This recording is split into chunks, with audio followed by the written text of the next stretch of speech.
to be any government soon if we totally collapse. This is unsustainable. But they skew it. He has the most military and most government donations because they know what's going on. And Bloomberg Business Week attacks him over this.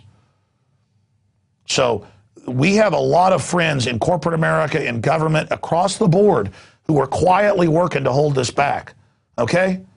I mean, it's not going to hurt the New World Order if we have some idiotic shooting war with the government. I mean, a bunch of phony, tough, and crazy brave people. That's not going to hurt the New World Order. Getting rid of the Federal Reserve, arresting these head bankers who publicly committed crimes, that's going to do it. Look at this headline. Write a check to elect this man so he can fire you. And it goes to the fact that Ron Paul's getting the most donations from military and government. That's because they know. They know there's no future if you don't turn this around. Okay, that's coming up a little bit more here. This is going to be a 3-hour show if I don't shut up. There's so much coming up. But shifting gears into other news now, Obama admin seals records on murdered Border Patrol agent implicated in Fast and Furious. They've already been caught shipping drugs in, shipping guns out. I mean, this is a mafia. This is Chicago mafia. The Chicago Mercantile now is saying, yeah, we'll let MF Global take people's private accounts. I mean, people keep getting shocked. Thomas Jefferson said, you will live under whatever level of tyranny you put up with. There's always going to be crooks that want to rob you and scam you if you let them. I mean, of course. I mean, if you go out in the middle of a wolf-infested Montana and tie yourself to a tree and slice yourself open, wolves are going to come and eat you. I mean, you roll over and say, eat my guts. Here, I'm a prey animal. They're going to come. And look at Chicago. Look at New York where the mafia runs everything. There's a total gun ban on the general citizens because they're crooks. Crooks want disarmed prey. What's the first thing a bank robber does? He says, put your hands up, and they make the security guard give them their gun. Criminal government takes over. First thing they say is, turn the guns in right here. You're going to take care of you. All right. Continuing here. Again, here's that article I just mentioned. Write a check to elect Ron Paul so he can fire you. Among GOP presidential hopefuls, the Texas Libertarian leads in donations from federal employees. And, of course, it's skewed because he gets 70+% of the military donations. And that's in the numbers, but they don't really mention that. Again, that's the good news. That scares the globalists. The military likes Ron Paul. A guy that says, end all these wars, bring the troops home. Oh, but you're always told the troops want the war. It's like, support our troops. They want the war to continue. And they put a few PSYOP guys on TV for you. So they're totally freaking out over that. Continuing here, Bloomberg also reports 6 central banks led by Fed cut dollar funding costs to ease debt crisis. This is that's pretty funny, Marcos. This is the Federal Reserve, I guess, pissing our money away. And it says 6 central banks led by the Federal Reserve made it cheaper for banks to borrow dollars in emergencies in a global effort to ease Europe's sovereign debt crisis. So it was already basically at 0%. So as Max Kaiser pointed out, now I guess, for mid-sized banks, it's at 0.1, but for others, it's negative. They just give you money, and then they loan it out at 10, 15, 20%. So it's free money. And, of course, we have to then basically back all of that. And it overall devalues the dollar. Continuing with crooks here, Hank Paulson, the guy that got a White House waiver, and when his own waiver didn't hold up, gave himself hundreds of millions of dollars, literally burning the value of our dollar there. Now it's turned out that he gave hedge fund inside information on Freddie Mac and Fannie Mae when he was Treasury Secretary. We'll talk to Ted Anderson about this coming up later. Just incredible insider trading. But when the top leaders of Congress got caught actually insider trading inside the Capitol, totally legal, they said, well, we're above the law. If you don't like that, we'll have the Army arrest you. I mean, they're like, we're crooks. Have the Army arrest them. That's what third world countries do. A president, it always happens, gets caught stealing some money. Venezuela, Nicaragua, wherever it is, you see it all the time. They just say, I'm calling out the military. And sometimes the military says, I'm going to be the president. That's all we've come to here. And that's what they're getting ready for. America hadn't been perfect, but it's been successful because it had the lowest level of corruption. Still wild and rampant, but compared to other countries, it was low. Mainly because the average American, if you tried to steal from them, would kill you. Not the case anymore. And that's why we're so enslaved. Oh, yeah, you think they'd all be slaves down in Mexico to the El Jefes if they had a history of a Second Amendment? No. Again, the answer is arm the general public and liberty will abound. Thomas Jefferson. Okay, continuing here. We learned about the 16-plus trill the Federal Reserve gave their buddies in the last few years. Now, Forbes reports, we didn't know about the Fed's $7.7 trillion that they gave others, including $1.2 trillion in a single day. Isn't that just special?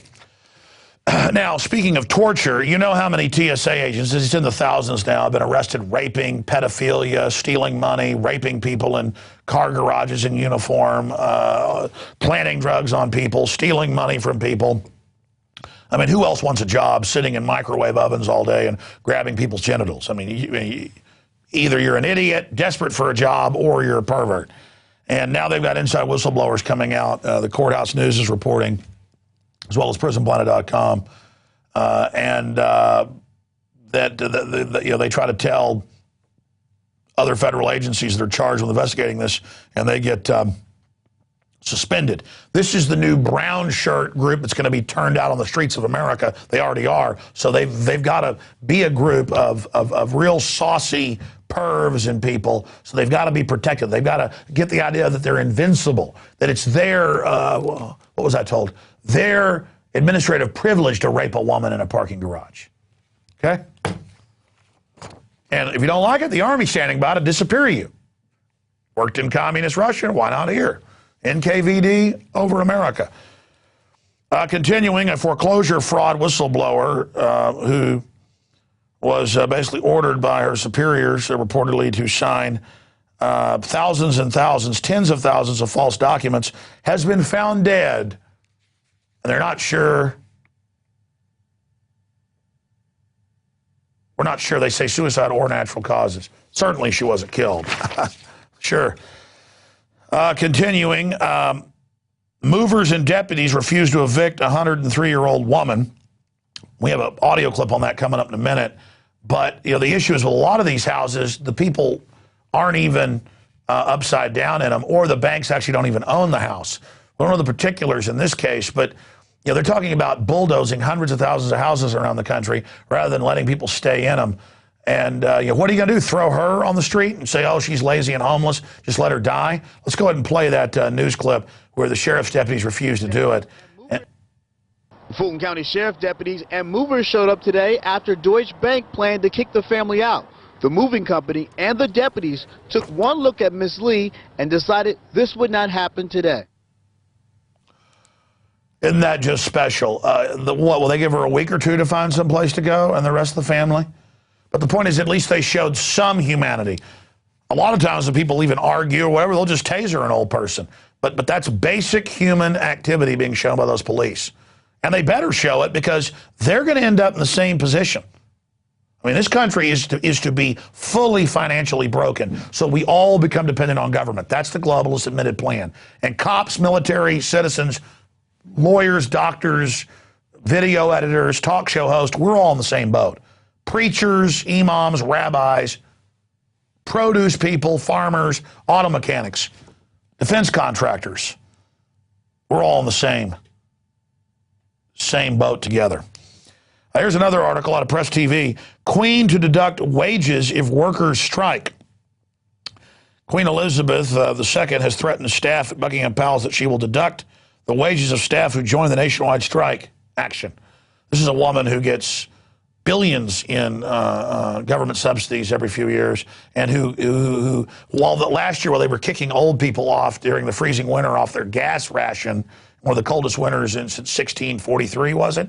That she was getting millions of pounds a year with her hundreds of different palaces, complexes. She has over 100 palaces, and some of them have thousands of total rooms, dozens of buildings per facility, that she was getting welfare gas to heat it all. While the old people, it was reported, were getting on buses and riding around all night just to stay warm.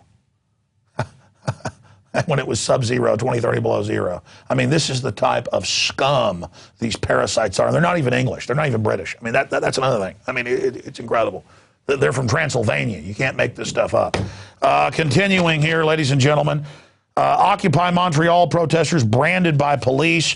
And I've got a bunch of other reports. Kevin Booth called me today. He's going to get some footage of it in L.A. They're taking people to the Dodgers Stadium, and the feds and Homeland Security are running arrests all over the country and beating people on the heads and everything. Just absolutely incredible. They tried to co-opt Occupy. They couldn't. So now Obama is orchestrating all of this. Absolutely incredible. Okay, we're gonna go ahead and go to the next piece of information now. Stay with us.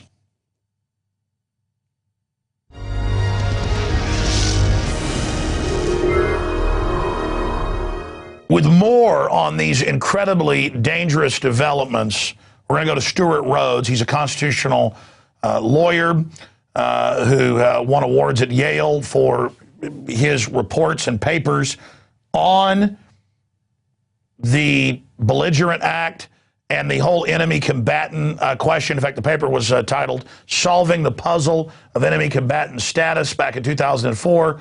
He also, of course, worked in Congress for Ron Paul, and he's the founder of Oathkeepers. He's an Army paratrooper veteran himself. And again, I saw mainstream articles last night and this morning saying that the bill passed, the amendment passed, and I rarely get caught up in something, but then later I learned it didn't pass. It was just that it's passed out of committee and that they're trying to bring cloture so there can't be a debate on it or a filibuster. We're going to get Stewart to talk about that. And the amendment failed. The amendment failed, but this is just incredible. And if it goes through the Senate, then I guess it'll go on to the president, who claims he's going to veto it. But the president's already declared the power to kill American citizens, as they've already done with the Lockheed in that staged event to set the precedent. They've already said they can secretly arrest people and detain them. He said last year, I don't need this legislation. I'll do it through the executive. So it's a lot of politicking to manipulate the public.